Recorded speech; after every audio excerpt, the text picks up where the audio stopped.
আসসালামু আলাইকুম। তো আশা করি সবাই ভালো আছেন। আজকে আসছিলাম ওই যে গত পরশুদিন রাতে আমার আঞ্জুয়ারা আপার একটা লাইভ দেখে মঞ্জুয়ারা আপা সরি মঞ্জুয়ারা আপার লাইভ দেখে মানে তার লাইভে আমি অ্যাটেন্ড হয়েছিলাম। তো তার সহযোগিতায় তার চেষ্টায় আমাদের এই গাড়ি একটা স্থানের ব্যবস্থা করা হয়েছে আরো অনেক ভাইয়ের চেষ্টায়। তো আমি মনে করি এটা তো সম্পূর্ণ মানে আপারে ইয়েটা বেশি মানে পরিশ্রমটা বেশি। তো আবার লাইভে বলছিল যে আসলে ঘরের কাজ সম্পূর্ণ হয়ে গেছে, বিছানা মানে বেডিং করতে কিছু সমস্যা আছে একটু।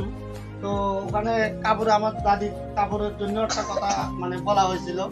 তো আমি দাদির জন্য সেই মানে আমার সাধ্য অনুযায়ী যতটুকু সম্ভব আমি দাদির জন্য দাদির একটা কাপড় নিয়ে আসছি, সেই সাথে দাদির একজন স্যান্ডেলও আমি নিয়ে আসছি। তো দাদি আপনি স্যান্ডেলটা পায়ে দেন তো আগে, আপনি আগে স্যান্ডেলটা পায়ে দেন। দেন তো দাদি, এই যে আপনার জন্য আমি একটা সামান্য আমার সামান্য একটা আমার তরফ থেকে ইয়া, আপনি আমাদের জন্য দোয়া করবেন। এটা কি কাপড়? এটা কাপড়, হ্যাঁ এটা কাপড়। সমস্যা নাই, দাদি পরবে একটু পরে, দাদি পরবে, সমস্যা নাই। তো আপনার দাদি আপনি আমাদের জন্য দোয়া করবেন এবং আমাদের আপার জন্য দোয়া করবেন এবং আপনাদের এই অনুদানের পাশে যাদের যাদের হাত আছে সবার জন্য আপনি মন খুলে দোয়া করবেন। দাদি আলহামদুলিল্লাহ। তো আপু আপনি যদি কিছু বলবেন।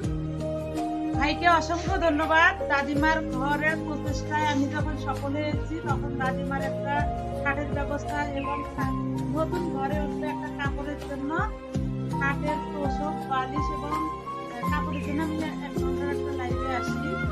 সাত ভাই আমার লাইভে জয়েন হয়েছিল। তো আজকে ভাই নিজেই চলে এসেছে দাদিমার কাপড় নিয়ে। আজকে দাদিকে আমি ঘর বুঝিয়ে দেবো, আপনাদের আমানত আমি যেন এভাবেই চালিয়ে যেতে পারি ভাই। আর আমার এই মানবিক কাজের জন্য আমি আবেদন সবার কাছে, আমার সকল দর্শকদের কাছে, যে আমি যখন একটা কাজে ধরি তখন কিন্তু আমি নিরাশ হই, হতাশ হই। যখন আমি এভাবেই সহযোগিতা পাই আপনাদের মাধ্যমে তখন অনেক ভালো লাগে।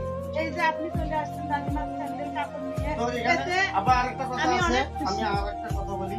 তো এটাই শেষ না, দাদি থাকবে সামনে, আমাকে আপনি পাবেন, আমি আপনার বাসায় আসবো সামনের যে দিনের জন্য আমি আসবো। এখন ভাইরাল, হ্যাঁ দাদি ভাইরাল, দাদি এখন ভাইরাল আমি মনে করি পক্ষ থেকে দাদি ভাইরাল। তো দাদির জন্য যারা আসতে চান ভাইয়ের ভিডিও দেখে আমি লোকেশনটা দেই। চণ্ডীপুরের পশ্চিম পাশে পশ্চিম চণ্ডীপুর গ্রাম, পাঁচতীরের দক্ষিণ পাশে, এটা হচ্ছে পশ্চিম চণ্ডীপুর প্রাইমারি স্কুলের সংলগ্ন, একেবারে তার বাড়ি।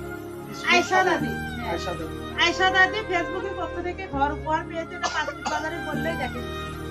তো যারা আসবেন অবশ্যই দাদিকে যে যতটুকু উপহার নিয়ে আসবেন দাদির জন্য এই লোকেশনে চলে আসলে দাদিকে পেয়ে যাবেন।